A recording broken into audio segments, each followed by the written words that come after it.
Buenas tardes nuevamente, hermanos y hermanas. Bienvenidos todos a este segmento de nuestro servicio que es donde juntos exploramos el texto bíblico. Y en lo que va del año, nos hemos dedicado a estudiar, a explorar juntos este texto denso, complejo, fascinante, en muchos sentidos, el texto del Apocalipsis, el último libro que conforma el canon bíblico o la colección de textos en la Biblia. Es el último, el que cierra, el que concluye. Y lo hemos visto en dos partes. La primera mitad del año vimos, digamos, la primera parte, capítulos 1 al 11. Hicimos una pausa en el verano y a partir de agosto retomamos esta serie a partir del capítulo 12.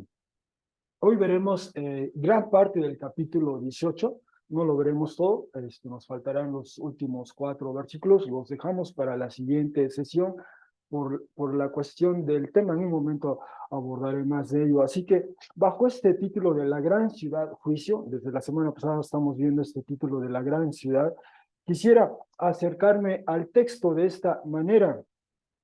El año 2008, el profesor, ahora ya profesor emérito de estudios judaicos, puede decirse así, en la Universidad de Oxford, Martin Goodman, publicó este libro. Ya están viendo las portadas, tanto en la edición británica como la edición estadounidense. Por alguna razón, las distintas casas editoriales prefieren a su modo, a su manera, de acuerdo a la sensibilidad de las audiencias, hacer ese tipo de portadas. Pero el título es eso, Roma y Jerusalén. Ese es el título.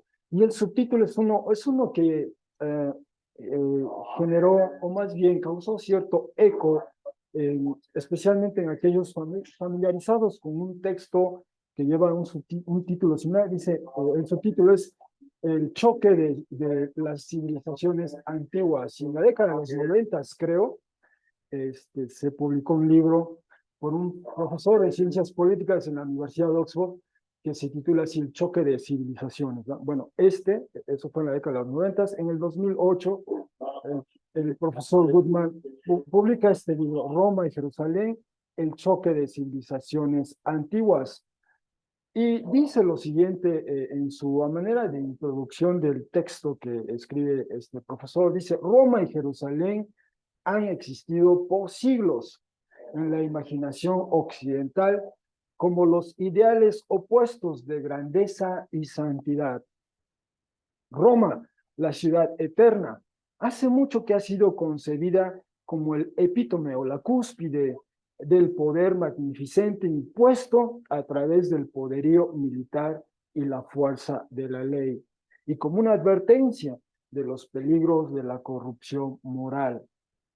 Las ruinas pintorescas de la ciudad imperial han fascinado como repelido a la vez, estimulando admiración por los logros brillantes de pasadas generaciones y la reflexión de la falibilidad del deseo humano por la gloria.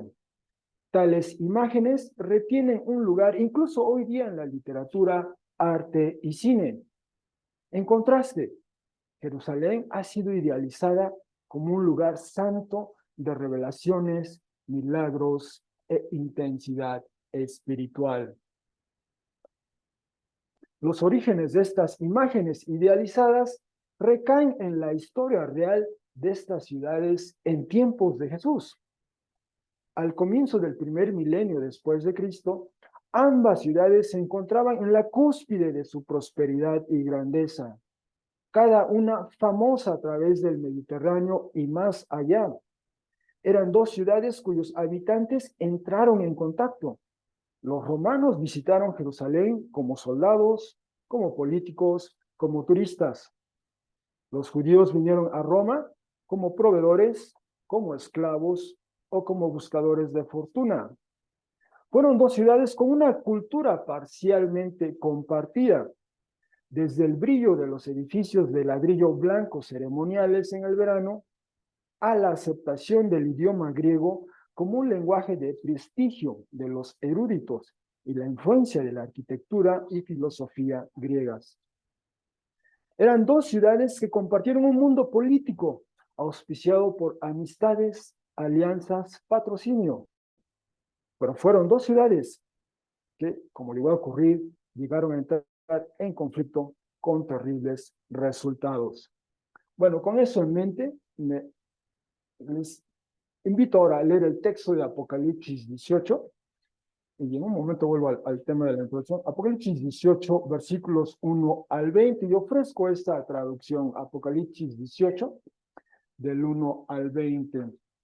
Dice el texto: después de estas, y por cierto en griego no dice que hay una laguna gramatical, perdón, y como traductores hay que suplir esa laguna, esa elipsis, ¿no? Así que después de estas, probablemente con lo que vimos la semana anterior, después de estas palabras, después de estas explicaciones, después de estas visiones, quizá todo ello, después de estas vi otro ángel o percibí otro ángel descendiendo del cielo, teniendo una gran autoridad o dominio, y la tierra estaba iluminada debido a la gloria o esplendor de él.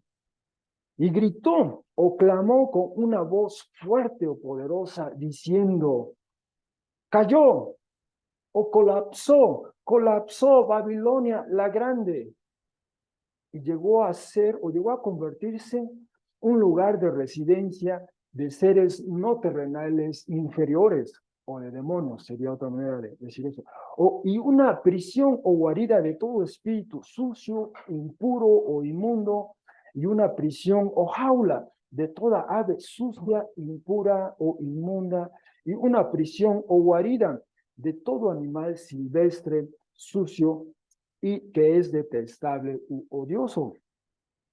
Pues del vino de la pasión, de la relación sexual inapropiada de ella, han bebido todas las naciones, y los reyes de la tierra con ella han participado en una relación sexual inapropiada. Y los comerciantes en navíos de la tierra, del poder o de la fuerza, del lujo o sensualidad de ella, se enriquecieron o llegaron a ser ricos. 18:4. Y escuché otra voz desde el cielo diciendo: sal, el pueblo mío, de ella, de modo que no participen conjuntamente en los pecados de ella y de las plagas de ella, de modo que no reciban. Y también aquí el texto en griego como que nos deja en suspenso: no reciban, pero como que hay una laguna textual, pero continuamos: pues se adherirán, se pegarán a ella los pecados, incluso hasta el cielo. Y recordó o trajo a la mente Dios las acciones injustas de ella. 18:6. Den o paguen de vuelta a ella, tal como también ella dio o pagó, y dupliquen los dobles de acuerdo a las acciones u obras de ella. En la copa en la cual mezcló, mezclen para ella doble, tal como la glorificó y vivió desenfrenadamente, hasta tal punto den a ella tormento y pesar o tristeza, pues en el corazón de ella dice: me siento o me instalo como una reina y una viuda no soy, y pesar o tristeza definitivamente no veo o percibo. 18:8. Debido a esto, en un día habrán llegado las plagas de ella: muerte y pesar y hambruna, y con fuego será reducida a cenizas. Pues fuerte y poderoso el Señor Dios, quien juzga o emite un juicio a ella. 18:9. Y llorarán o lamentarán, y se golpearán el pecho a manera de lamento por ella los reyes de la tierra, quienes con ella participaron en una relación sexual inapropiada y vivieron desenfrenadamente, cuando vean el humo del incendio o de la quema de ella. Desde muy lejos, a la distancia, se han colocado debido al temor del tormento de ella, diciendo: ¡ay, ay, la gran ciudad, Babilonia, la ciudad fuerte o poderosa! Pues en una hora vino el juicio o la crisis tuya. 18:11. Y los comerciantes en navíos de la tierra lloran y están tristes por ella, pues el cargamento de ellos nadie compra más.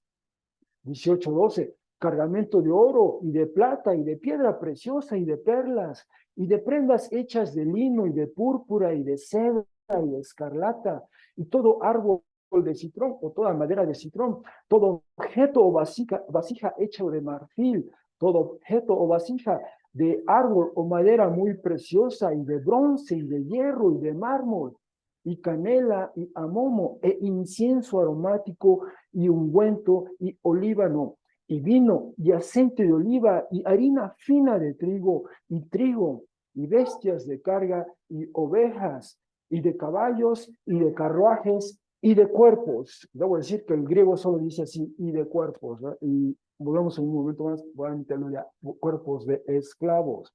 Es decir, almas de seres humanos. 18:14. Y el otoño tuyo, del deseo intenso o desmedido del alma, se fue, se marchó de ti, y todos los ungüentos y todas las cosas brillantes o radiantes fueron del todo destruidas por ti, y no más, definitivamente ellas no serán halladas. Los comerciantes en navíos de estas mercancías, quienes se enriquecen de ella desde muy lejos, a la distancia, se colocarán, debido al temor del tormento de ella, llorando y estando tristes, diciendo: ay, ay, la gran ciudad, la que habiéndose puesto, o la que habiéndose vestido con lino y púrpura y escarlata, y la que habiéndose dorado, o la que habiendo estado reluciente con oro y piedra preciosa y perlas, pues en una hora fue desolada hasta tal punto la riqueza. Y todo timonel, y todo quien sobre un lugar navega o va por mar, y marineros, y tantos como el mar trabajan, desde muy lejos a la distancia se colocaron y gritaban, viendo el humo del incendio de ella, diciendo: ¿qué es similar a la gran ciudad?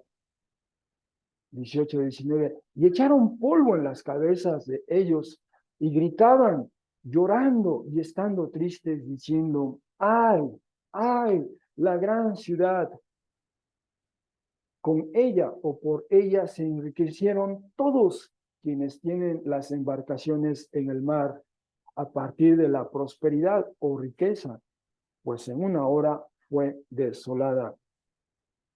18:20. Grita de entusiasmo sobre ella, cielo, y los santos, y los apóstoles, y los profetas, pues juzgó Dios el veredicto o el caso legal de ustedes, extrayéndolo de ella.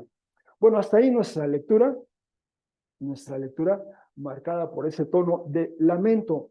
Bueno, hasta el momento ha quedado claro, ya a estas alturas de nuestra serie, ya hemos visto 17 capítulos, ha quedado claro el marco histórico en el que podemos ubicar el texto del Apocalipsis. De hecho, la semana pasada vimos este texto con más detalle. Así la mente, la que tiene sabiduría, las 7 cabezas, 7 colinas son donde la mujer se sienta sobre ellas. Y decíamos que en el primer siglo, bueno, decíamos que para nosotros, lectores en el siglo XXI, 1 de octubre del 2023, aquí en Puebla, si leyéramos esta frase por vez primera, nos sería del todo desconcertante cómo entenderla, pero decíamos que en el primer siglo prácticamente todo el mundo sabía que aquella entidad que se asienta sobre 7 colinas era una manera de referirse, de aludir a Roma.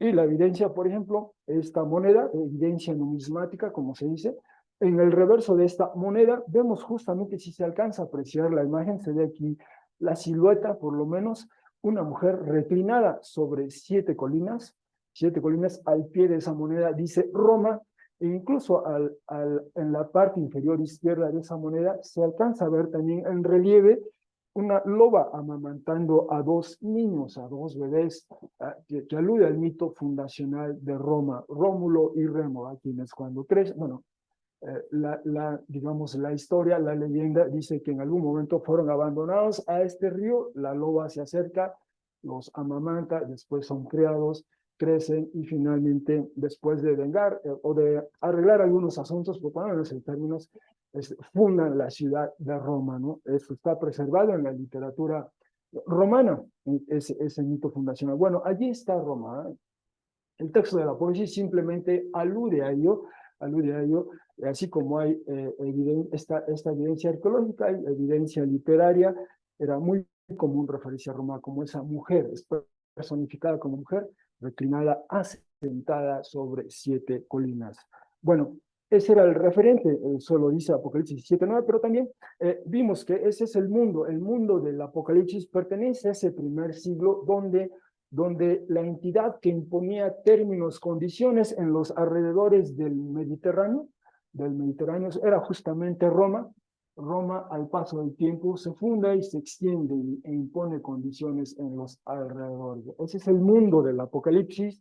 Y de hecho, en los primeros capítulos vimos cómo se concentra en los primeros 2 capítulos, 3, perdón, en esta provincia del imperio que se llamaba Asia Menor, lo que es hoy Turquía, donde se ubican estas 7 iglesias a las que van dirigidos 7 mensajes, uno a cada una de ellas.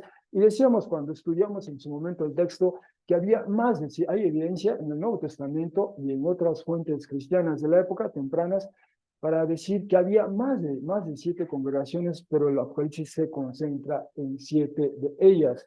Y bueno, decía yo, en lo que va del año, la primera mitad del año, exploramos capítulos del 1 al 11, y lo primero que vimos fue esta visión del Jesús exaltado que da paso a 7 mensajes a la iglesia, y después acompañamos a Juan en esta su primer gran visión, asciende al cielo y nos narra eso que ve en capítulos 4 y 5, esa visión del trono de Dios y del Cordero, y eso da paso después a la rotura, al rompimiento de esos 7 sellos de un rollo que toma el Cordero de la mano de quien se sienta en el trono y va rompiendo sello tras sello.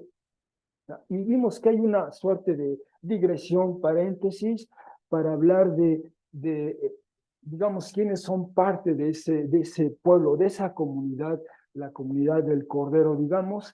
Y una vez que se rompen esos sellos, entonces viene esa pausa, digamos, esa breve pausa, esas oraciones de los santos, ese incienso que se derrama, se lanza a la tierra y comunica el efecto, el impacto de nuestras oraciones. Aprendimos de ello y eso da paso a la visión de las 7 trompetas. Vimos una tras otra, vimos cómo, especialmente en el caso de los sellos, esos eventos históricos de aquel tiempo a los que alude, ¿eh? Y cómo las trompetas aluden a que, bueno, ese orden no pasa desapercibido. También allí hay una suerte de interludio, de paréntesis, y cuando traducimos eso digamos, a categorías más teológicas, veíamos, ¿no? La primera gran visión, pues es esta, nos presenta la cristología del texto, Jesús exaltado, después su teoría de iglesia, o quiero decir eclesiología, la iglesia en la ciudad, cómo debe ser la iglesia en la ciudad, la iglesia de Jesús, las comunidades de Jesús en la ciudad.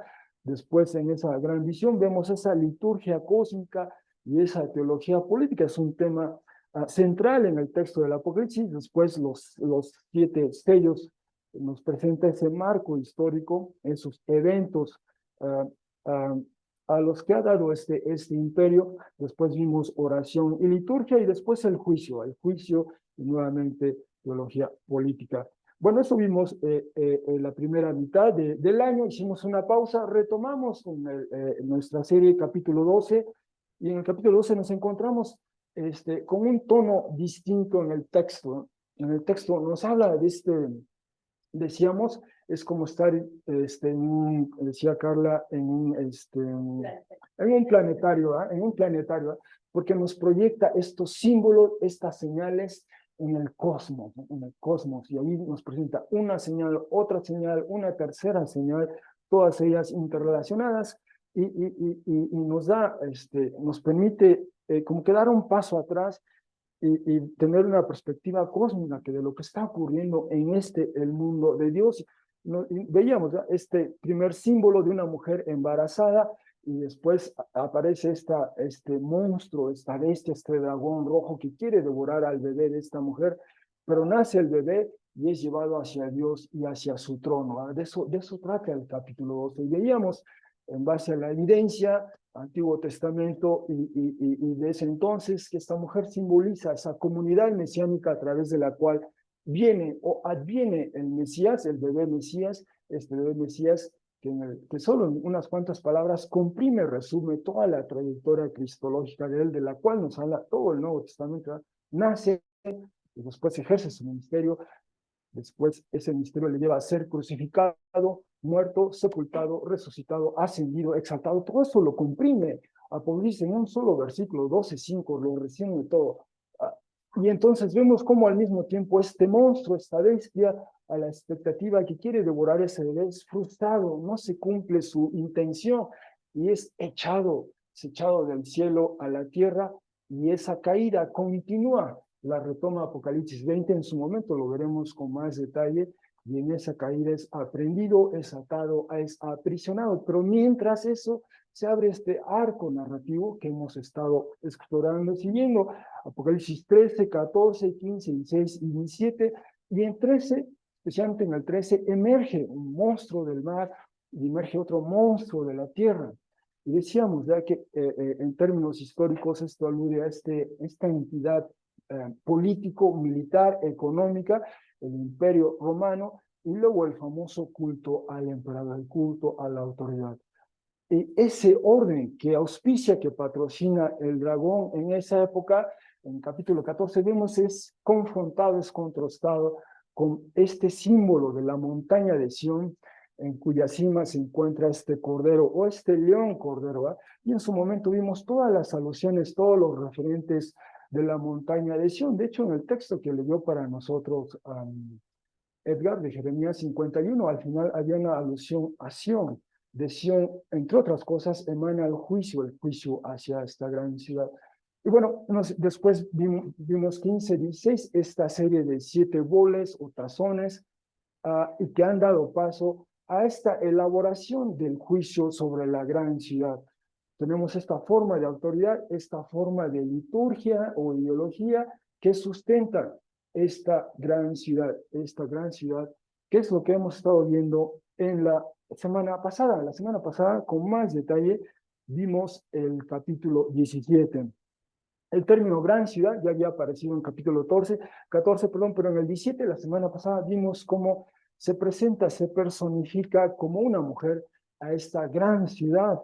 A esa mujer se la describe, no en términos tan favorables, debo decir, ¿verdad? Se le describe como una prostituta de alta clase, ¿verdad? Por eso tiene así prostituta con signo o con más, ¿no? Pero ella está asentada sobre esta bestia, sobre este orden, sobre este mundo, sobre este orden que se impone por la fuerza militar y su poder político, ¿no?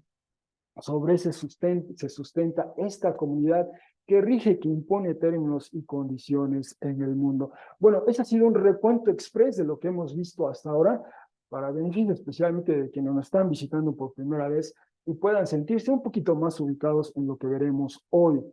Ah, Habiendo dicho eso, decíamos, no es novedad que en el Apocalipsis se retrate a Roma como una mujer.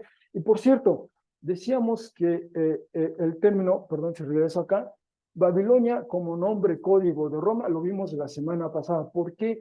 ¿Por qué se usa ese nombre código de Babilonia? Simplemente porque la Babilonia histórica, en el siglo VI antes de Cristo, fue el imperio que sitió Jerusalén, que la invade, que la destruye y le prende fuego al templo. Todo eso lo vemos en Segunda de Reyes, especialmente en los últimos capítulos, Segunda de Reyes 25, por ejemplo. Si se lee todo ese texto, ¿verdad? Cómo llega Nabucodonosor, su ejército, invade, arrasa, destruye a Jerusalén, y a los habitantes de ahí se los lleva al exilio, a otro lugar. Esto que ocurrió en el siglo VI vuelve a ocurrir, lamentablemente, por así decirlo, en el primer siglo después de Cristo. Ya no es Babilonia, ahora es Roma. Llega el general primero Vespasiano, después su hijo Tito, llega a Jerusalén, sitia Jerusalén, invade Jerusalén y destruyen Jerusalén, y le prenden fuego al templo, destruyen al templo. A la vuelta de casi 6 siglos después, se repite trágicamente, tristemente, el mismo evento. Ya no fue Roma, ya no fue Babilonia, ahora fue Roma. De ahí que en la literatura del Nuevo Testamento y literatura judía de la época no canónica, ese nombre código para referirse a Roma era Babilonia. Babilonia, porque el trauma nacional que generó Babilonia la primera vez se repite con Roma, lamentablemente.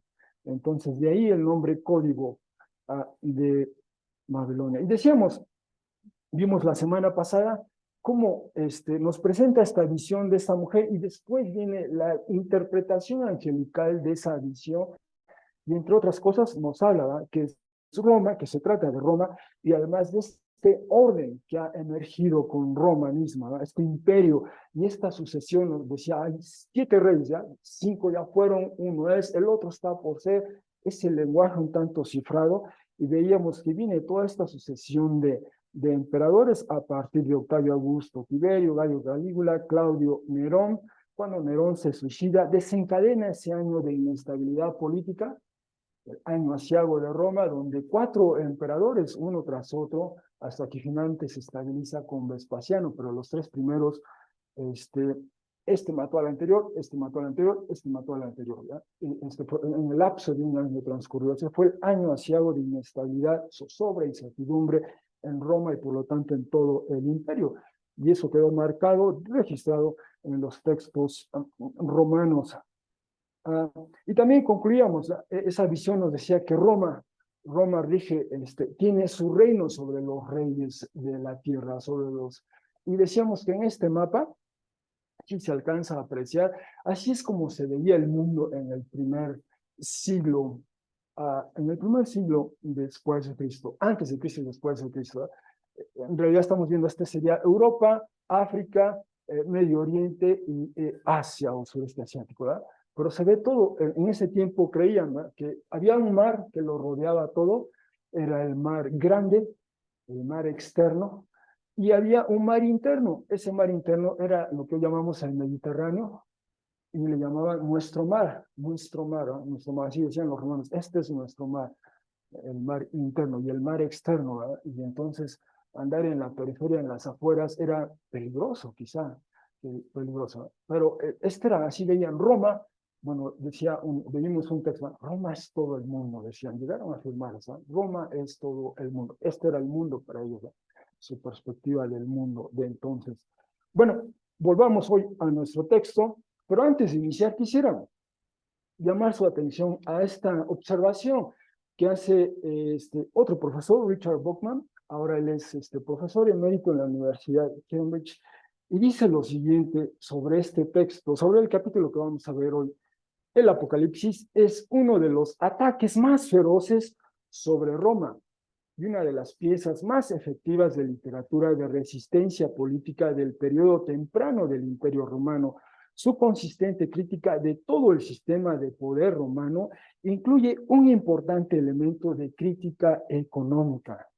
Esta condena de la explotación económica del Imperio de Roma es el aspecto más inusual de la oposición a Roma en el Apocalipsis, al contrastarlo con otros ataques a Roma en literatura apocalíptica judía y cristiana, y ha recibido la mínima atención en estudios recientes del libro. Bueno, tomamos en cuenta esta observación del profesor Buckman y vamos a ver el texto. Primero, este anuncio angelical de la caída de la gran ciudad. Después de estas palabras o visiones, después del capítulo 7, que vimos la semana pasada, vi otro ángel descendiendo del cielo, teniendo una gran autoridad, y la tierra estaba iluminada debido a la gloria o esplendor de él, y gritó o clamó con una voz fuerte o poderosa, diciendo, cayó, cayó Babilonia la grande. El texto que leyó para nosotros Andrea, Isaías 21, tiene esta expresión, ¿no? Cayó, es exactamente, es idéntica, de hecho, es idéntica. Ha caído Babilonia la grande. Y dice, y continúa, y llegó a ser, o llegó a convertirse, un lugar de residencia, y nos presenta esta sección. Algo le pasa a esta ciudad, que después de ser la gran ciudad donde habitaban todas estas personas, algo le pasa, algo terrible le pasa, cae, colapsa, y ahora se vuelve un lugar inhóspito. Inhóspito es lo que nos quiere decir con todas estas guaridas de espíritus inmundos, con esta jaula de toda sucia, con esta guarida de animales silvestres, con esta residencia de seres no terrenales o demonios. Esto no es novedad. Lo que está haciendo Juan, recupera estos oráculos hacia Babilonia, hacia Tiro, hacia otras naciones, ciudades del Antiguo Testamento que jugaron un rol prominente a la luz del pueblo de Israel. y recoge esas profecías y las actualiza en esta entidad de la que él nos está narrando, Babilonia, nombre código de Roma, nombre código de esa ciudad, en esencia hostil, antagónica a Dios y hacia su pueblo. Eso es lo que quiere en esencia comunicar. Y en el Antiguo Testamento, esos relatos, esos mensajes contra estas ciudades tienen este común denominador. Viene el juicio sobre esa ciudad y esa ciudad se torna un lugar inhóspito, inhabitable, y solo se vuelve refugio de todo aquello que es impuro, de todo aquello que es inmundo, de todo aquello que es detestable. Después de tener ese estatus, esa condición de ser esa comunidad donde todos vienen, esa afluencia de mercancías, seres humanos, entre otras, ahora es un lugar inhóspito, abandonado, desolado, deshabitado. Algo le pasa a la gran ciudad y esto es lo que le ocurre. ¿Y por qué ocurre esto? Nos da la razón. Pues del vino, de la pasión, de la relación sexual inapropiada de ella, han bebido todas las naciones y los reyes de la tierra con ella han participado de una relación sexual inapropiada. A los comerciantes en navíos de la tierra, del poder, del lujo, sensualidad de ella, se enriquecieron o llegaron a ser ricos. Perdonen, me voy a regresar solo a esta imagen, si esto ayuda un poco. Perdón, pensé que era más. Ah, en la semana pasada, en el capítulo 17, veíamos que el Apocalipsis utiliza este lenguaje singular, peculiar. Esta entidad, esta ciudad que personifica como una mujer, la influencia, las condiciones, los términos, el régimen que instaura en ese orden global, por así decirlo, el Apocalipsis lo frasea de modo tal que lo sexualiza. Usa estos términos, vimos la semana pasada, estos términos de porneia, porné y porneo. El verbo porneo en general simplemente significa participar en una relación sexual inapropiada. En el Nuevo Testamento hay todo un espectro,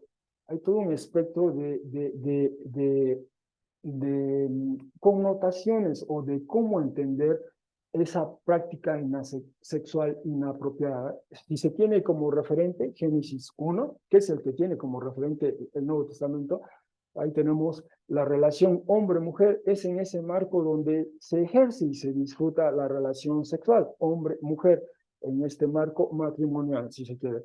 Fuera de ello, cualquier otra variante fuera de ella, el texto en algún momento se refiere a ello como una relación sexual inapropiada. Por ejemplo, si alguna vez quisieran leer Primera de Corintios 5, ahí menciona una serie de este tipo de variantes, ¿verdad? De variantes, de alternativas a ese ideal de la relación sexual hombre-mujer. Entre ellas, por ejemplo, Primera de Corintios habla de un incesto, ¿verdad? De un hijo que está en una relación sexual con la novia de su padre, ¿verdad? Una relación incestuosa. En Primera de Corintios, de hecho, eso se llama porneia también, ¿no? Habla incluso de una relación homosexual, ya sea en su rol activo o pasivo. Habla de una relación sexual casual, por ejemplo, entre un hombre y una mujer, ¿verdad? Entonces, todas esas variantes, el Nuevo Testamento usa ese término de porneia para referirse a la actividad como tal, el verbo porneo de participar, y de porne es la persona que participa en ello. Bueno, Apocalipsis toma ese término y lo aplica a esta entidad, a esta personificación de esta entidad, para referirse a cómo todas estas entidades, reyes de la tierra, veremos ahora mercaderes, veremos también comerciantes, todos ellos de alguna manera interactúan con esta entidad, se benefician de ella, participan de ella, y eso es a lo que el Apocalipsis se llama relación sexual inapropiada, de una manera metafórica, de una manera, sí, de esa manera metafórica. Está empleando ese lenguaje porque implica dar y ceder, participar de este régimen que promueve la gran ciudad, entre otras, era sustentado, hay que decirlo otra vez, por Roma, el poder imperial político de Roma, el culto al emperador y todo lo que ello conlleva, ¿verdad? Y de hecho en el Apocalipsis, como vimos también la semana pasada, esa enseñanza de los nicolaitas y de Jezabel, que proponían, ¿no? Se puede seguir a Jesús, pero al mismo tiempo se puede seguir otros dioses y se puede participar en los usos y costumbres de la ciudad en que habitamos sin que eso afecte nuestra fe. Esa era la propuesta de los nicolaitas, esa era la propuesta de Jezabel, por ejemplo. Y el punto es ese, ¿verdad? Jesús exige esa lealtad exclusiva, ser su pueblo y vivir bajo su señorío va a implicar adoptar un estilo de vida un tanto contracultural, pero había quienes proponían, no, sí se puede ser seguidor de Jesús y al mismo tiempo seguir otras deidades y vivir como te piden allá. Pueden coexistir las dos, y eso es lo que también el Apocalipsis llama, o el vidente Juan usa el término de porneia, ¿verdad? Se participa en una relación sexual inapropiada, o sea, sexualiza esa actitud, esa manera de ser y hacer. Bien, bueno, habiendo hecho esa precisión, perdone, regreso otra vez al texto en el que ya me encontraba por acá, perdone, este, se anuncia este juicio, o sea, es un eco de esta texto que leímos, o nos leyeron de Isaías, cómo se vuelve un lugar inhóspito, y esta es la razón, ¿no? Participar con esa comunidad, participar en sus usos, costumbres, normas, valores, la manera en que vive esa comunidad. En esencia, como vimos la semana pasada, es una comunidad que además de eso es hostil, antagónica a Dios y hacia su pueblo, hacia su pueblo. Ha derramado sangre de los santos, como veremos. Bueno, segundo punto, modo y razones del juicio de la gran ansiedad. Otra voz del cielo se escuchó diciendo, sal pueblo mío de ella. Y eso fue el texto que leímos también en Jeremías 51, quizá percibimos, hay esa invitación, esa convocatoria a salir, porque viene el juicio a la ciudad histórica de Babilonia. Y en efecto así fue en el sentido de que sí llegó ese juicio, pero ¿cómo entender sal pueblo mío de ella, de modo que no participen conjuntamente en los pecados de ella y de las plagas de ella? Y ese es el punto. Históricamente había cristianos en la ciudad de Roma. En el año 64 vino esta persecución. Vimos una referencia a ello la semana pasada de cristianos en Roma, los testimonios de Tácito y Suetonio al respecto. Pero cristianos siguieron viviendo ahí. De hecho, el texto a los romanos, escrito una década antes de esos eventos, el texto a los hebreos, presumiblemente se presume que fue dirigido también a una comunidad, comunidades cristianas en Roma, y las comunidades cristianas en Roma siguieron, a pesar de la persecución, pervivieron, sobrevivieron, continuaron. Las iglesias allí continuaron, ¿no? Entonces, ¿cómo entender este llamado? Y lo más probable es esto, ¿eh? Que no participen en sus usos, costumbres, normas, valores, perspectiva de la vida, cultos a eso, al emperador, a otras deidades. Es decir, se puede vivir ahí y hay que estar ahí y dar testimonio, pero al mismo tiempo no hay que participar de ella. Así que no participar, esta es la convocatoria. Pueblo mío, sal, es decir, en ese sentido, ¿eh? No sucumbas, no hagas esa concesión como lo proponían los nicolaitas o Jezabel en capítulo 2 de Apocalipsis. ¿Eh? Se puede coexistir, se puede ser parte de la comunidad de fe en Jesús, se puede ser parte de la polis, de la iglesia, pero al mismo tiempo se puede ser parte de la polis más amplia, ¿eh? de la comunidad. Se pueden convivir y ese es el gran desafío para ellos fue y para nosotros hoy día. ¿No? ¿En qué momento marcamos esa línea que marca, en definitiva, nuestra identidad como seguidores de Jesús, ¿verdad? Y resistimos esa influencia de la ciudad en la que habitamos? Bueno, este es el punto. De modo que no reciban, pues se adherirán, se pegarán, se aferrarán a ella los pecados incluso del cielo. El término que usamos nosotros de cola, o este producto cola loca, por ejemplo, cola, aquí el verbo que se usa es colado, colado, viene de eso. Cola es un pegamento. Y eso es lo que literalmente quiere decir. Se van a pegar, si participan, si adoptan, si hacen esa concesión. Y además, otra razón es que Dios recuerda, trae a la mente las acciones injustas o las negaciones de justicia de ella. Nos empieza a dar razones por las cuales esta comunidad, esta ciudad ha colapsado, sucumbe. Hay una razón, es esto y también esto, iremos conociendo. Y luego viene también el modo, ¿eh? En realidad, la ciudad recibe lo que ella dio, ¿eh?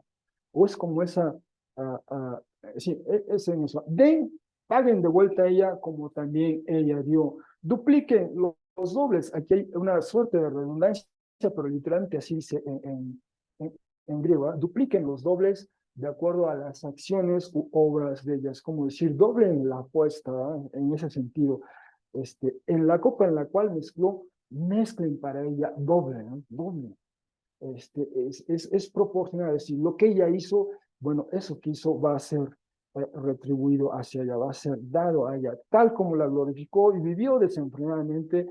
Y reitero, este desenfreno no es necesariamente, bueno, no es exclusivamente literal, es también metafórico, ¿eh? En el sentido de todo lo que implicaba esa perspectiva de la vida.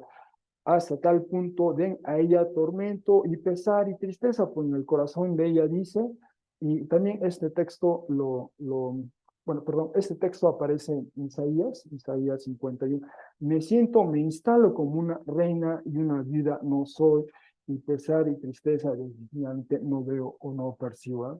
Y si la ciudad o la comunidad, la gran ciudad se sentía segura, confiada, sólida, inamovible, inconmovible, ¿no? No pasaría a pesar, tristeza, en esa situación. Esa perspectiva es contrastada con esta perspectiva. Recordemos que esta es una voz del cielo, que es la perspectiva celestial de esa comunidad. Y no, ella no es así, ¿eh? No es así. Debido a esto, en un día habrán llegado las plagas de ella y nos ilustra algunas de ellas. ¿En qué consisten estas plagas? Entre otras, muerte, pesar, tristeza, hambruna, algo de esto. De hecho, estas dos de ellas por lo menos, vimos en Apocalipsis 6, cuando se abre el cuarto sello, ¿no? Vienen este jinete de la muerte y del Hades, y con ellos traen estas cuatro plagas, ¿ya? Es la muerte, la hambruna, la pestilencia, entre otras, ese es un eco de eso, ¿eh? Y con fuego será quemada o reducido a cenizas. ¿Ah? Y esto también es una alusión, el primer gran juicio que vemos en la escritura a una comunidad, a una ciudad, sí, a una comunidad, vamos a ponerlo así, es Sodoma y Gomorra, Génesis 18, Génesis 18, quizá vemos entre 19, Génesis 18 y 19, y entre otras es eso, el fuego que cae del cielo y consume a la ciudad, cuando Dios, en esta visión que narra Génesis 18, se acerca y valida o corrobora estas, digamos, quejas que ha recibido, ¿eh? Corrobora que en efecto esta ciudad era hostil, antagónica, adversa a él, y viene el juicio, y ese juicio se caracteriza por ser, cae el fuego y la reduce a cenizas. Hay un eco de eso, y se afirma otra vez, el Señor Dios es fuerte, es poderoso, y es quien juzga, quien emite un juicio a ella. La primera vez, de hecho, que aparece esta frase, Génesis 18, 25. Vuelvo otra vez, ¿verdad? Es el capítulo previo a este juicio a Sodoma y Gomorra, que de hecho la ciudad es consumida por fuego, fuego que cae del cielo.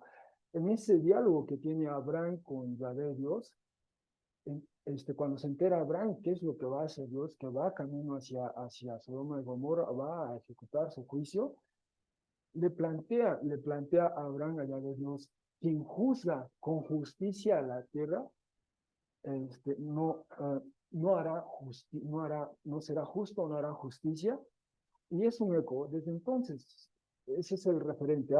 El juez justo, como dicen otras traducciones, el juez justo de toda la tierra, Génesis 18, 25, pero en realidad está preguntando a quien juzga con justicia a toda la tierra, no será justo, no hará justicia. Y otra vez, una y otra vez, en cada uno de estos textos que leímos, está presente esa referencia, quien juzga a ella, el Señor Dios Todopoderoso. Avanzamos, tres grupos lamentan a la distancia el juicio de la gran ciudad. Quizá cuando leímos el texto nos llamó la frase, esa expresión, ¿no? A la distancia y lamentan, ay, la gran ciudad. Tres grupos. Y el punto es volviendo a nuestro diagrama, hay estas tres entidades que decía tienen interacción con esta gran ciudad, con esta gran ciudad. Y esa interacción, repito la frase al Apocalipsis en términos de esta relación sexual inapropiada, pero habla de los reyes de la tierra, los comerciantes de la tierra y quienes trabajan en el mar. Estas tres grupos de interés, digamos, estos tres grupos de interés se ven afectados y lamentan la suerte de esta entidad, de esta gran ciudad. ¿Qué es lo que le pasa a la gran ciudad? El primero es el grupo de los reyes de la tierra. Esta expresión reyes de la tierra ocurre desde Apocalipsis 1:5. Apocalipsis 1:5 de hecho nos describe a Jesús como quien nos ama, nos ha limpiado o lavado de nuestros pecados y lo presenta como, en griego dice el arcón de los reyes de la tierra, el jefe, el soberano de los reyes de la tierra. Esa es la relación adecuada. Así que tenemos a una entidad, a esta gran ciudad, que pretende arrogarse esa prerrogativa cristológica. El único que es el soberano de los reyes de la tierra es Jesús. Jesús exaltado, le ha sido dada toda autoridad en el cielo y en la tierra, de acuerdo a Mateo 18. Pero esta entidad se quiere arrogar esa prerrogativa, y se quiere hacer suya esa prerrogativa. Y terminamos leyendo Apocalipsis 17, que esta ciudad ejerce un reino sobre los reyes de la tierra. Y entonces esto es el primer grupo que se lamenta la suerte de esta entidad, de esta mujer. Lloran, lamentan, se golpean el pecho. De hecho, esta es la expresión que también aparece en Apocalipsis 1:7. En esta visión de Jesús también se golpearán el pecho las familias o las tribus de la tierra. Bueno, volvió aquí. Ellos se golpean el pecho a los reyes de la tierra. ¿Por qué? Porque tuvieron esa interacción, se han beneficiado de este orden, de este régimen, y por lo tanto ese régimen colapsa y ellos lo resienten, ¿no?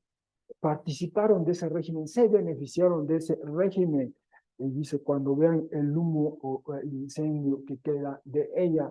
Y por cierto, espero la siguiente semana, olvidé colocar aquí una noción, esto literalmente en Roma en el año 64 hubo un incendio, bueno, a lo largo del primer siglo Roma experimentó varios incendios, ¿verdad?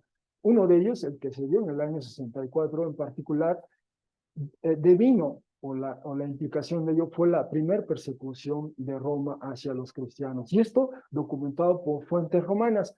Pero en esas mismas fuentes se destaca cómo el emperador Nerón era el emperador entonces, cuando se veía desde el palco de su habitación el incendio de Roma, sus biógrafos, algunos de ellos, por ejemplo, Suetonio, menciona que él incluso tomaba su lira y se ponía a cantar y la ciudad estaba ardiendo en llamas, ¿no? Registró ese testimonio. Y hay algo aquí cuando veamos, ¿no? Se lamenta en la quema, el incendio de ella, hay un eco y una alusión de ella, pero aquí se lamenta y en cambio Nerón, pues Nerón parece no del todo lamentarse. De hecho, se corrió el rumor de que él fomentó ese incendio y para callar ese rumor acusa a los cristianos de ello, los usa como chivos expiatorios. Bueno, vuelvo a ello. Así que a la distancia, decía yo, así como Nerón, desde su palco, se han colocado debido al temor del tormento, diciendo, ay, la gran ciudad, la ciudad fuerte, poderosa, pues en una hora llegó el juicio, literalmente en griego, crisis, eso quiere decir juicio, tuyo, en una hora. Bueno, le pasa esto a la ciudad y en otras ocasiones nos hemos referido a esa manera un tanto críptica, cifrada, de los tiempos que maneja el Apocalipsis, ¿no? Media hora, una hora, 42 meses, 1260 días, un tiempo, tiempos y tiempo, y medio tiempo, perdón, 5 meses, 10 días, es decir, y luego las frases más amplias, ¿no? Por las eras de las eras, por las edades de las edades. Hemos visto de una manera cómo las escalas del tiempo en el Apocalipsis, ¿verdad? Hay unas evidentemente muy extensas, muy largas, otras muy cortas, otras no tan cortas, ¿verdad? Pero decíamos en el Apocalipsis, en todo caso, quizás es el indicador, ¿no? Hay algo que es un periodo muy corto y hay otro que se extiende, pero con precisión, con certeza, evade el Apocalipsis decirnos indicarnos cuándo y en qué momento, pero una hora, aquí vamos a ver que se repite esa expresión, en una hora pasa eso. De hecho, en una hora era, vimos el capítulo pasado, 17, una hora iban a tener estos 10 reyes, estos 10 cuernos, ¿va? Que equivalen a 10 reyes, compartir autoridad con la bestia. Una hora nada más iban a tener. Pero lo único que quiero decir es este periodo de tiempo, que es un tanto cifrado, crítico, pero por lo menos en su extensión es algo abrupto, inminente, algo que ocurre de esa manera. Bueno, esos es los reyes de la tierra. Ahora déjenme pasar con los comerciantes. Esta es la novedad. De los reyes de la tierra hemos leído y seguiremos leyendo. Vamos a leer otra vez en 2 domingos, capítulo 19. Nos volveremos a encontrar a los reyes de la tierra, cómo hacen alianza con la bestia del mar, con la bestia de la tierra para confrontar a Jesús en su aspecto de rey divino. Pero mientras tanto, vamos con los comerciantes de la tierra. Esta es la novedad, nos presenta a estos comerciantes en navíos de la tierra que lloran y están tristes por ella, otra vez por la ciudad. El cargamento de ellos, nadie compra, no más. Y luego hace un paréntesis, Juan, y expande, elabora en qué consiste este cargamento. Dice, cargamento de oro y de plata y de piedra preciosa y de perlas. Y de alguna manera, especialmente eso se aprecia mejor en el griego, va agrupando, primero habla de joyería, ¿no?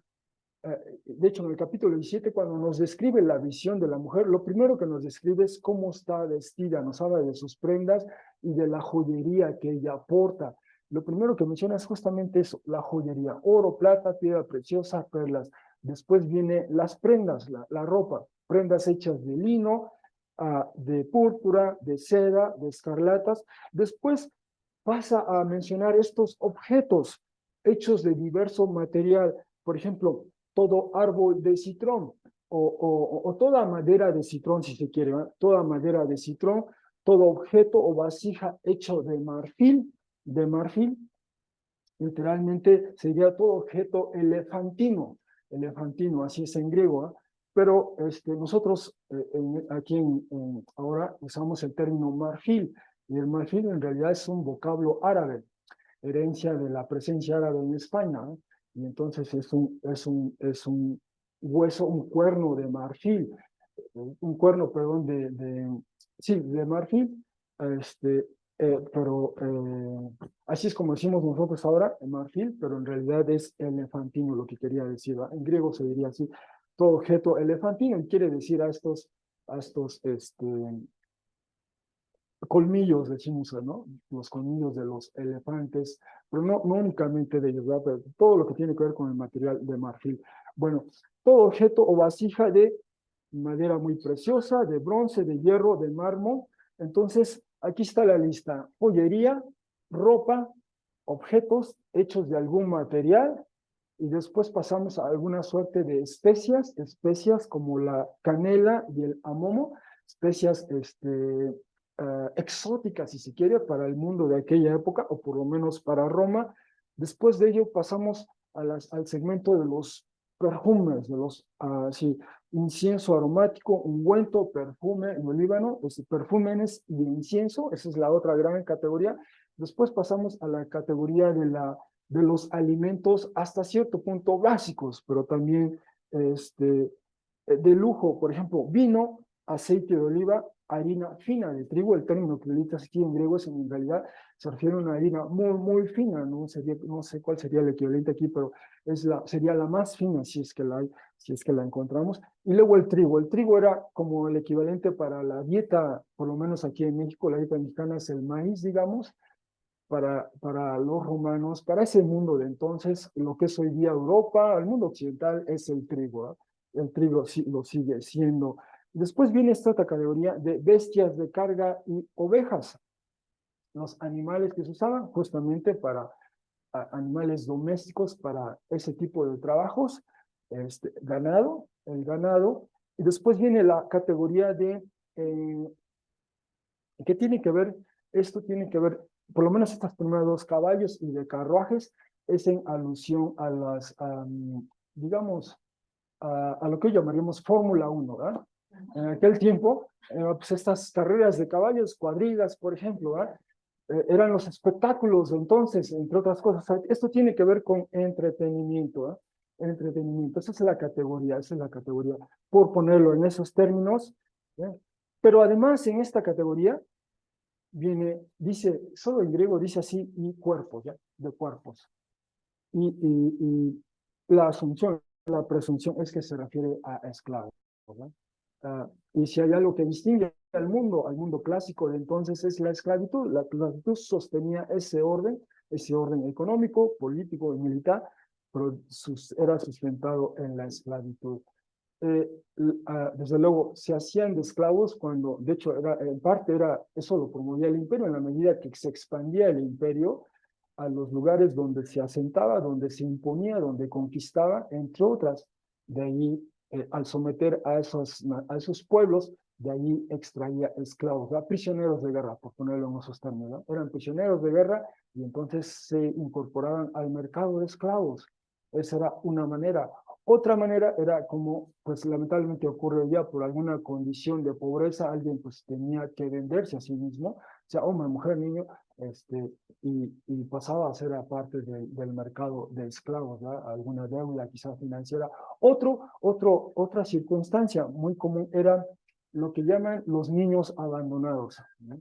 Era muy común, especialmente, lo sancionaba incluso la ley romana.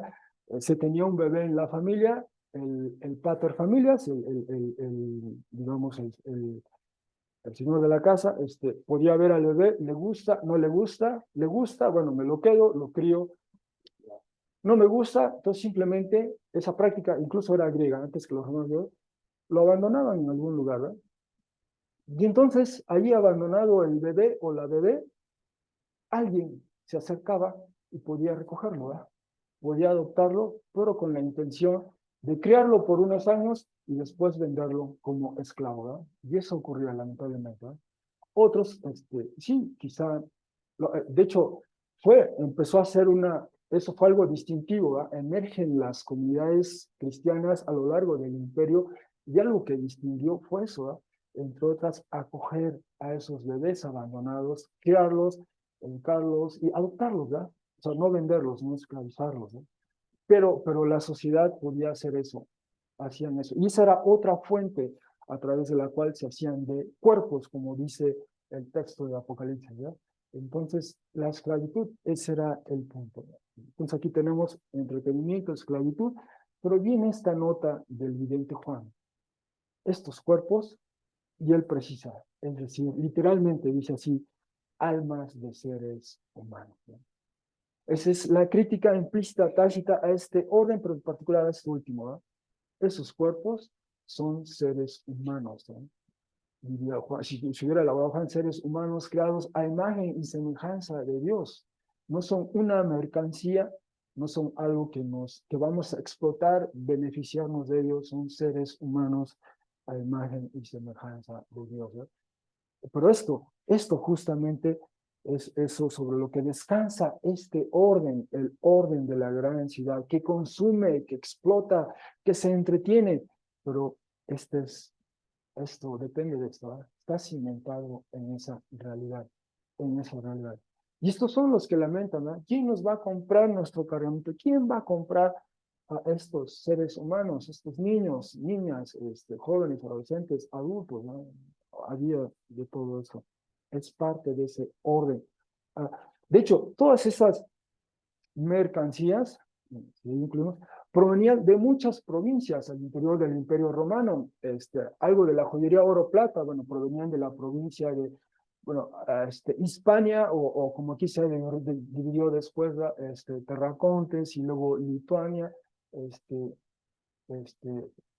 bueno, es decir, a lo largo de todo el imperio, esto les proveía, incluso fuera de las fronteras, por ejemplo, la seda venía desde China, se comerciaba a través de estas rutas comerciales, quizá no alcanzamos a apreciar, pero desde entonces China ha suplido de seda, la India también proveía algo, pero las provincias africanas, el norte de Egipto, primordialmente esta zona proveía de bastante trigo a Roma. Roma dependía, si algo pasaba aquí, Roma iba a sufrir escasez de trigo, ¿verdad? Por eso la política, iba a decir de Estado, política imperial, asegurar la provisión de trigo, y por eso esta provincia estaba siempre bajo supervisión directa del emperador. Empezó con Augusto, ¿verdad? Porque era algo estratégico para asegurar el bienestar, la tranquilidad de la población en Roma, dependían, por ejemplo, del trigo. Pero sí, todas estas provincias, de una u otra manera, espero hacerlo la próxima semana, regresar con esta lámina y poner de dónde venía primordialmente, no exclusivamente, pero primordialmente, por ejemplo, el oro, plata, la seda, la púrpura, el trigo, el grano, el olivo, el vino, entre otros, ¿verdad? Pero eso era, la ciudad, la gran ciudad extraía, sustraía recursos, la explotaba. Esa era parte de la dinámica de ese orden, de ese imperio. De hecho, lo reconoce la misma autoridad en este extracto. Este es un extracto que aparece en el texto de Anales, que escribió el historiador Tácito. Presumiblemente es una carta que se lee en el Senado romano, una carta que envía el emperador Tiberio, y entre otras cosas dice lo siguiente: tal vez en otros asuntos, senadores, sería más conveniente que se me interrogara cara a cara y que dijera yo lo que considero provechoso para el Estado. Pero en este negocio ha sido mejor que apartara mis ojos, no fuera que al señalar vosotros mismos el temor en el rostro de cada uno de los que se vieran acusados de un lujo vergonzoso, perdón, los observara yo también y, por así decirlo, los sorprendiera en su falta. Si esos varones enérgicos que son los ediles me hubieran pedido consejo con anterioridad, no sé si no les hubiera sugerido ignorar estos vicios poderosos y robustos antes de llegar a este resultado de descubrir que somos impotentes ante tales escándalos.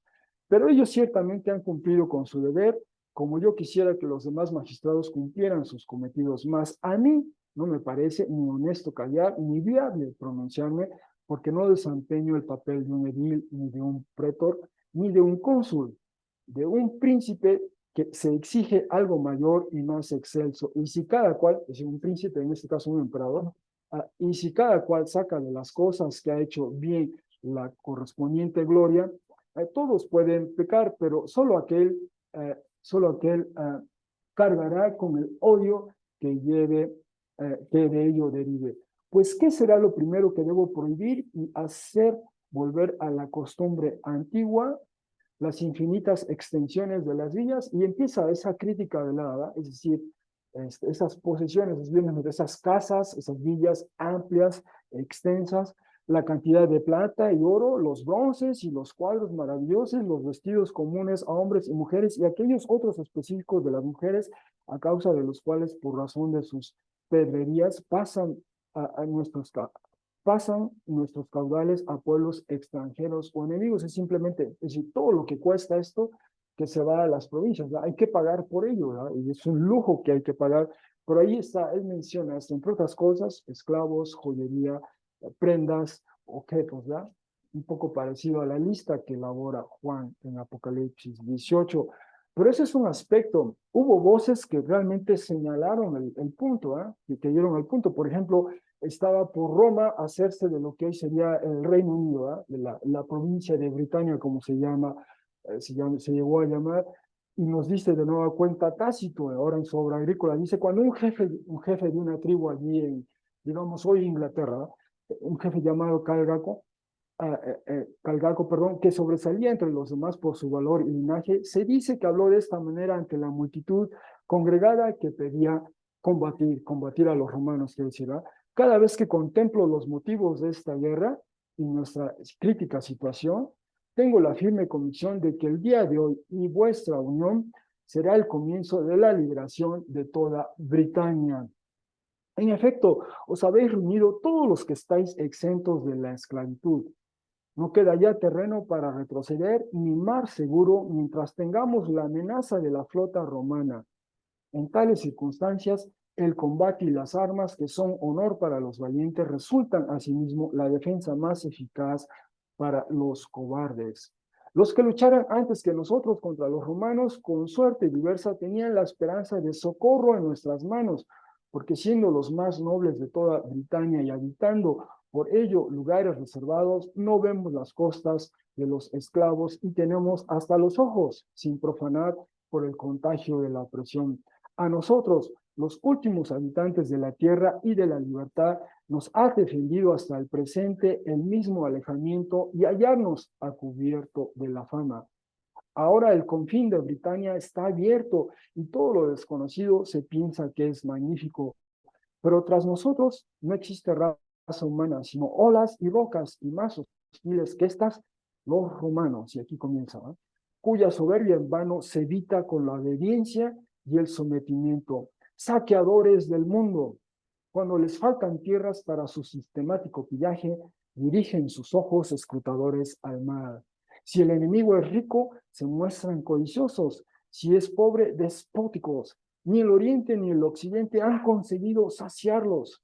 Son los únicos que codician con igual ansia las riquezas y la pobreza. A robar, asesinar y asaltar, llaman con falso nombre imperio, y paz a sembrar la desolación. Voces disidentes del orden imperial, que veían la naturaleza del imperio como tal.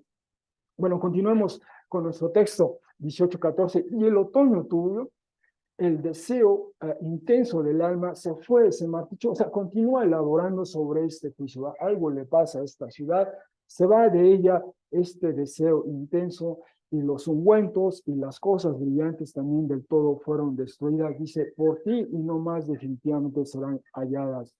Los comerciantes de estas mercancías, quienes se enriquecen de ella desde muy lejos a la distancia, se colocarán debido al temor del tormento de ella, llorando y estando tristes, diciendo, ay, la gran ciudad, la que habiéndose puesto vestido con lino, púrpura y escarlata, así la describe en 17:4, y habiéndose dorado, o estando reluciendo de oro y piedra preciosa y perla, repito, todo esto es prácticamente 17:4, la primera visión que vemos, pues en una hora fue desolada hasta tal punto la riqueza. Entonces los comerciantes lo que lamentan es eso, ya no hay posibilidad de hacer negocio, ¿no?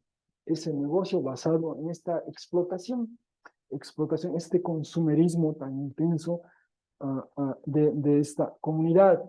El tercer grupo son los que trabajan en el mar, todo timonel, quien sobre el mar, quien sobre un lugar navega por el mar, marineros, tantos como en el mar, trabajan de nueva cuenta, desde muy lejos a la distancia, se colocan, gritan y lamentan, viendo el humo de ella. Es decir, esto ya lo repite Juan, ¿verdad? Tanto para los reyes de la tierra, los comerciantes y ahora los marineros, pero ellos se preguntan, ¿quién es similar a la gran ciudad? ¿Verdad? En Apocalipsis 2 o 13:4 se hace la misma pregunta. ¿Quién es similar a la bestia? Esta bestia que sufre una herida, se recupera de ella y la sociedad se pregunta, ¿quién los queda deslumbrada? ¿Quién es como esta? Bueno, ahora se preguntan, ¿quién como esta ciudad? Y se echan polvo en las cabezas de ellos. Esto es típico del mundo de entonces, del antiguo cercano, una manera de expresar o manifestar su dolor, su pesar, su tristeza, su agravio, su aflicción es echarse polvo en las cabezas de ellos. Era una manera de expresar ese dolor. Gritan, lloran, están tristes y otra vez el estribillo, ay, la gran ciudad. Por ella, con ella se enriquecieron todos quienes tienen las embarcaciones en el mar a partir de la prosperidad, riqueza, pues en una hora fue desolada, en una hora ha caído, en una hora ha venido su juicio. Ese es el tiempo. El tiempo fue un tiempo corto, digamos, por así decirlo, en que ocurre este colapso de la ciudad. Y decía yo, hemos visto estos tres grupos de interés que interactúan con esta entidad personificada de esa manera. Ese orden político, ese orden económico, y si quiere este último, ese orden, ¿cómo diríamos? Logístico quizá, es decir, aquellos que se dedicaban a trasladar de un lugar a otro personas y bienes, ¿no? En ese mundo de entonces, los alrededores del Mediterráneo, en los alrededores del Mediterráneo, ¿no? Bueno, destaca el texto esos tres aspectos. pero seguramente, de hecho, dejamos para la siguiente semana los capítulos finales del versículo 18. Después vendremos aquí por lo menos otro grupo más que son los artistas o los artesanos, o ambos, ¿no? Artistas y artesanos también que tienen esa interacción con esta gran ciudad y de los que se menciona al final del capítulo 18. Y finalmente tenemos este último texto, ¿eh? Este último texto que de hecho prepara lo que viene en los últimos versículos del 18, pero especialmente los primeros 10 del 19, que estaremos viendo también la siguiente semana, donde concluye esta suerte de sección que habla del juicio sobre la gran ciudad. Grita de entusiasmo sobre ella, cielo y los santos y los apóstoles y los profetas, pues juzgó Dios el veredicto o el caso legal de ustedes extrayéndolo de ella. Y también esto anticipa algo que Apocalipsis 19 va a ser más claro. Si recordamos en capítulo 6, cuando se rompe el quinto sello, hay esta visión de un altar en el cielo y este altar derrama sangre. Hay sangre, se nos dice que es la sangre de los que han dado testimonio de Jesús, ¿ya? Y esas, dice, las almas de ellos claman, gritan, reclaman, de hecho, ¿hasta cuándo nos harás justicia? ¿Hasta cuándo vas a vengar nuestra sangre? Y eso se verá, esa respuesta se verá con más nitidez en el Dios mediante el siguiente domingo, Apocalipsis 19, pero aquí comienza a anticipar estos grupos, todo el cielo, y luego comienza a el contraste, ¿va?, entre esta ciudad y esta otra entidad, cielo, donde está este otro grupo, los santos en general y estos apóstoles y profetas en particular, a los que se ha referido anteriormente el texto del Apocalipsis. Ellos van a ser vindicados. Juzgó Dios el caso legal de ellos a partir de ella, extrayéndolo de ella. Bueno, en conclusión, hermanos, Apocalipsis 18 elabora sobre el juicio de la gran ciudad, aquella que soportada sobre o por su poderío militar y político, explota económicamente a sus súbditos a través de distintos grupos de interés, reyes de la tierra, comerciantes de la tierra, quienes trabajan en el mar. Se exhibe el carácter explotador de la gran ciudad. En particular, el Apocalipsis reivindica que los cuerpos de esclavos son seres humanos.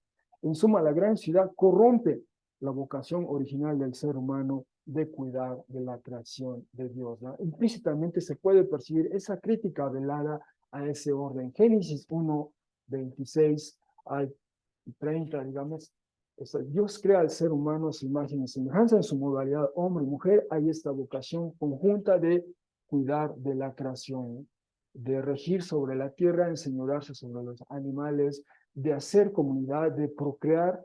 Este orden, esta vocación para el ser humano, a su manera, la lleva a cabo la gran ciudad, pero la trastoca, la pervierte, la corrompe, ¿no? En vez de cuidar, explota al punto tal que incluso, quizá lo más severo es eso, ¿eh? Habla de seres humanos uh, como cuerpos, como objetos, ¿verdad?, que le reportan un beneficio, pero ha perdido esa dimensión de que el ser humano es creado a imagen y semejanza de Dios. Algunas implicaciones de lo que hemos visto hoy, hermanos, de este texto en particular, de esta crítica en particular, puede ser la crítica económica y teológica que hace el Apocalipsis de la gran ciudad, nos anima a evaluar el entorno en que nos hallamos. ¿Cómo podemos evaluar a la luz de la Escritura esta ciudad en la que nos hallamos? ¿Qué valores, perspectivas, prácticas hemos adoptado de la gran ciudad sin percatarnos de ello? ¿Hemos asimilado algo? ¿Cómo podemos obedecer en este sentido la invitación de salir de la ciudad? Finalmente, el juicio de Dios conlleva la reivindicación del ser humano como criatura creada a imagen de Dios. Ese es el alcance de la justicia humana a nuestro alrededor. Bueno, son algunas de las preguntas que podemos considerar hoy. Gracias por su atención, hermanos. Continuamos ahora con nuestra serie.